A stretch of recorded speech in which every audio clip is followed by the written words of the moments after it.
Hi, it's Jim Prager here from the Stewardship Committee. Boy, 2020's sure been a crazy year. Businesses and households and churches have all been forced to reimagine how they conduct themselves. But one thing that's constant at our church is our mission, which is to have a positive effect on people. And there's so many examples of where we've been able to carry out our mission this year, even during a global pandemic. The Stewardship Committee has been forced to reimagine as well, as we've essentially gone virtual. We've had virtual meetings. You're watching me on a virtual video right now. It's part of the reason we chose the Bible verse Jeremiah chapter 29 verse 11, which essentially says that at times of great unrest, the Lord will provide us hope for a brighter future. And I think that's super appropriate given the times at the moment.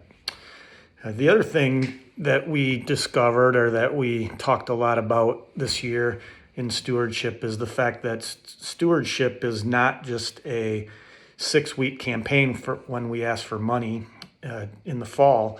It's actually going on year round, and it represents all of our time, talents, and the monetary donations that we give. And so we'll be changing up how we celebrate stewardship and make it more of a year-round activity versus a 6-week pledge in the fall. You've probably already seen a couple of our videos. We had Dave Holdsworth celebrating the work that we've done on the First Day Shoe Fund. We're working on lining up some of the other ministries, and you'll see some videos from the members of the Stewardship Committee. In the next week or so, you'll be receiving a packet, either in the mail or via email, and it's going to include our cover letter and our narrative budget. In that narrative budget, you'll be able to see all of the various ways that we provide stewardship in our community. It's a really good document, and encourage you to read that. Since we're moving to more of a recurrent stewardship organization, we're not going to plan to do pledge cards this year. But that doesn't mean we don't need your financial support. Quite honestly, we probably need it more than ever. With the expenses that our church runs are mostly fixed in nature. There's not a lot of variability to it. So the 2021 budget is being built at the same level as 2020. There's some reductions in a few areas, but most of the expenses are fixed in nature.